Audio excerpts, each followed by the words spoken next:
Alright, I want to talk to you about some of the big ideas that have been going around in my head for the last 3 years, close to, or almost 3 years, 2.5, whatever, screw you. Alright, I became pretty confident that I couldn't know anything, and it's very easy to trip up any philosopher. I'm simply, what's the first thing you knew and how did you come to know that? When you think you know a lot of things, that's wonderful, but you don't even remember what your first memory is, and certainty in physics is not allowed very early on. So you're in the current state of mathematics, it seems pretty obvious that we're not going to complete mathematics anytime soon for sure, and it may be actually an impossible pursuit. So there may indeed be things which are infinitely complex that are simply unknowable through, we're not going to live that long, the universe, we're not going to be able to figure out how to keep the universe or our part of the universe together enough for us to actually continue this mathematical pursuit. So everything comes to an end. It's assumed, but actually, it's actually a bad assumption to make. What you should assume the natural order of things is. For one thing, it barely matters. There are at least three that I can think of that you might consider. One is that good only exists so that greater evil may come later. Very skeptical, cynical, mostly kind of cynical view of the world. This leads to mental problems. I'm sorry, if you actually were serious about what you were doing, in other words, if we actually wanted to listen to you as an authority figure in your field, if you hold these things, we would hope, we would like a little, seem like there's a little dedication to them. It seems more like a means of not doing things than it is as a means of doing things.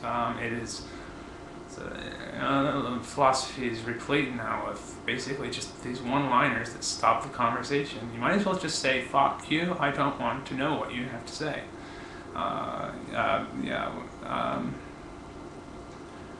But basically, it's true, that you can't know anything, and you could come up with all these philosophical arguments, and they may be convincing, but that other people are convinced by the dribble that you come up with it's not a first source of knowledge. It's a statistical thing that you're playing with, and you may find yourself in error because most people can't get it, so therefore you're not going to get it because you haven't thought of it or something. You should think about these things. So there is this cynical view. The other view is that evil and good are simply oscillating endlessly without control, and that you will always feel evil, you will always feel good, and there will never be any resolution. You will always, every single want you ever have will always be a burden to you. That kind of view leads one to accept only their current position. They don't. The nothingness in their head that is allowed right now. I mean, the reason why we have things going on inside our head is because we need to think about things every once in a while, especially if there's an immediate concern. If there's an immediate concern, your mind will come up and tell you about it. If you're alive, you're going to do that.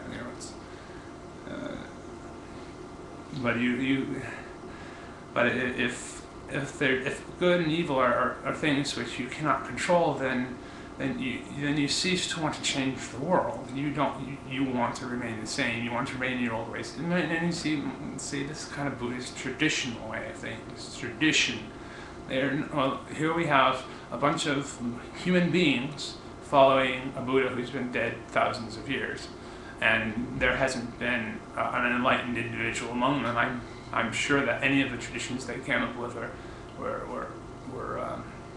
were as valid as any of the other traditions and any of the other cultures. Simply the things that the thing, but not the, you know,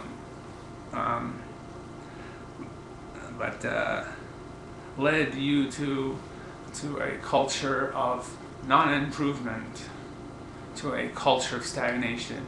Now the other one I find is that even evil actions lead to good. So you could say those are the three. It's evil actions, good actions always lead to evil, or evil actions lead to even more evil. It doesn't matter what you do, good and evil happen anyway. You might as well just keep your mind sane and not worry about improving your lot in life physically. You know, if you're spiritually healthy, then you are free to die, and you're free to be sick, and of course what is it? We're still on those who think there's no control. Well, if there's no control, then you're not going to be as active as someone who thinks that good does lead to greater good. That evil leads to good. In fact, evil is just less good. In the positive thought process, if you start assuming that the universe is positive, then you free yourself from having to worry about many things. That the mistakes you will have will simply be mistakes that lead you to greater correctness.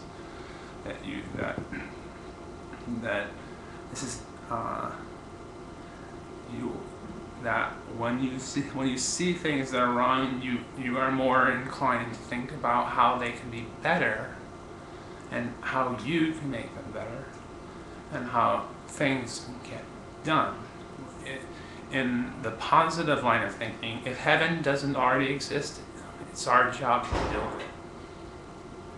So, who's going to survive? Who wins the argument? Evolution says I do. Evolution says that people who are more conducive, that operate in ways that are more conducive to survival will survive longer, and those who do not will not. And as my assumption, my starting assumption, leads to us out into the stars, and your assumptions lead you back to the grave or wherever it is that you want to go, I think that I will win, and my ideology will win. By evolution, you simply will cease to exist anymore as anything other than errors. You will only come about by error, but we will be even better at correcting those errors, and we will get into your psyche. We will discover what it is that's holding you back from really accessing the inner soul of you that does move, that does change things, that does see things through to completion.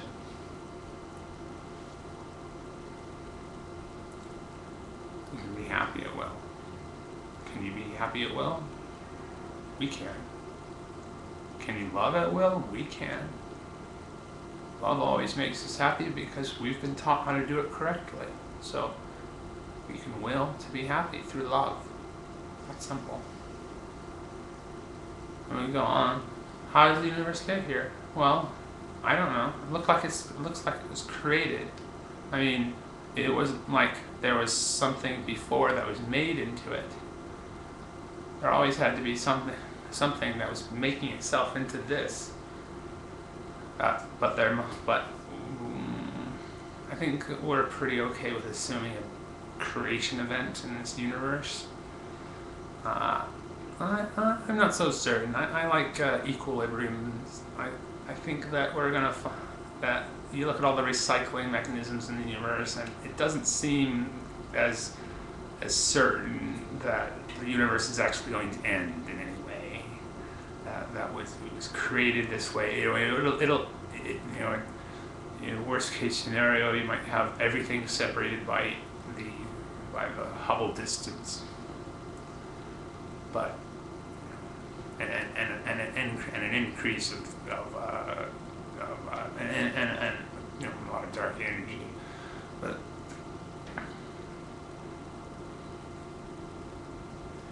this is what we think of as mortals.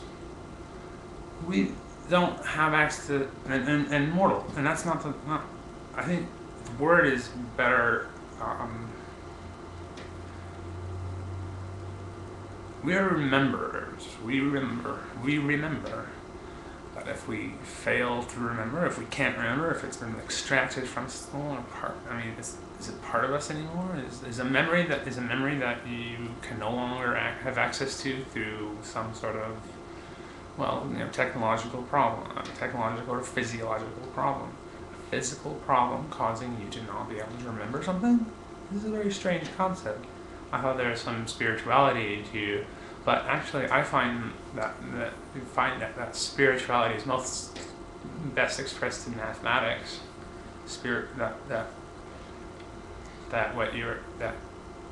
Or as what math is trying to understand. We are trying to understand the spiritual world in the mathematical realm. We look at our mathematics and we have a problem. We don't think we're going to be able to ever figure everything out. So that creates another Hubble distance, if you will, or whatever. It's that if we can't figure it out fast enough, we won't figure it out at all. There won't be enough usable energy in the universe to play with.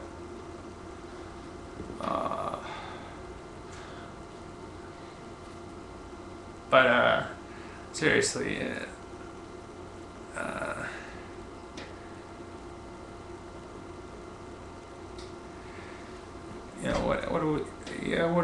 what is it? I mean, what they were trying by. I'm not certain what they're trying to do in physics. I do not know why basically the decision whether or not the universe is more like something which is like a bubble that expands and pops, or something more like what we see it today, a geometrical plane, infinite in all directions. I mean, it's obvious. It's infinite in all directions. You can't stop. And even if you look at the stuff, you know that the stuff is also made of space too, and that as far as interesting things go, yeah, sure, you can go out a million miles on space and nothing interesting happens. But if you dig into the right part of an atom, then there's plenty of interesting things to figure out and to work with, to do your technological things. Which, anyway, so there's